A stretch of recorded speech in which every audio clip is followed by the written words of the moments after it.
hello အားလုံးပဲမင်္ဂလာပါကဲကျွန်တော်တို့မနက်ကတော့ကျွန်တော်ဘောနော်ဒါ live ပေါ်မှာလည်းတင်ပြခဲ့ပါတယ်ကျွန်တော်အနီးကဘောနော်ဖမ်းတာဒါဖွဲ့ဝင်တွေကိုပေးတာဘောနော်ကျွန်တော်လည်းညီကိုဖမ်းတာဗျโอเคပါအဲ့တော့ညနေခင်းအတွက်ဒါမိတ်ဆွေတွေကိုကျွန်တော်အထူးလက်ဆောင်ပေးပါမယ်ဒီဖရီကနေအာဘီနင်ညီကောင်မောင်မတွေအမားမှန်ရှိမယ်ဗျကျွန်တော်တခုတည်းပေးပါမယ်မိတ်ဆွေတွေကိုဘောနော်မားဆိုမိတ်ဆွေတွေကိုကျွန်တော်တင်ပြတဲ့နေတဲ့ ATK တွေကဒီနေ့မနက်ထိသိအဆင်ပြေတာမတွေ့ရတော့ကျွန်တော်ဒီညနေကို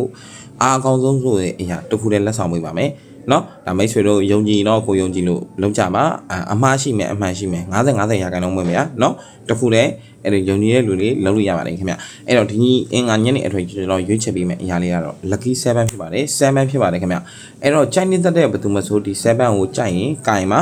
ပတ်ချင်လားဘယ်လိုလုပ်ချင်လဲမိတ်ဆွေတို့မှရှိတဲ့အမြဲမှန်နေတဲ့ကီးရှိမလားတွက်ဆက်လို့ရတယ်နော်ပတ်ချင်တဲ့လူကပတ်ပေါ့နော်ကျွန်တော်တော့ဘာတွေရွေးချက်ပေးမလဲဆိုတော့ကျွန်တော်ဒီဘာလေးရှိမလဲ84တို့85တို့ပြီးတော့70ပေါ့နော်ပြီးရင်ကျွန်တော်74တို့နော်72တို့မစိုးပါဘူးခင်ဗျာဒါကျွန်တော်တခုတည်းဆိုတော့ပေါ့နော်ဒါနဲ့များလေးဒါ5ခွက်ထုတ်ပေးလိုက်ပါလေဒီညနေခင်းမှာတော့ကျွန်တော်တို့ဘယ်ရာကိုလိုက်ရမလဲဆိုတော့ကျွန်တော်တို့အရင်ဘက်ကမိတ်ဆွေတို့လည်းသိပါတယ်အရင်ဘက်တွေကဆိုရင်ကျွန်တော်မွေးထုတ်ပြီဆိုရင် BK လိုင်းရှိမယ်ပတ်တီးလိုင်းရှိမယ်ပြီးရင်ကျွန်တော်ထေးစီလိုင်းရှိမယ်အဲ့လိုຢာတွေထုတ်ပြီဆိုရင်ကျွန်တော်အမြဲတမ်းနောက်ဆုံးအချိန်ဒီရေခုံမှုပေးနိုင်ဆုံးက BK လိုင်းမှာ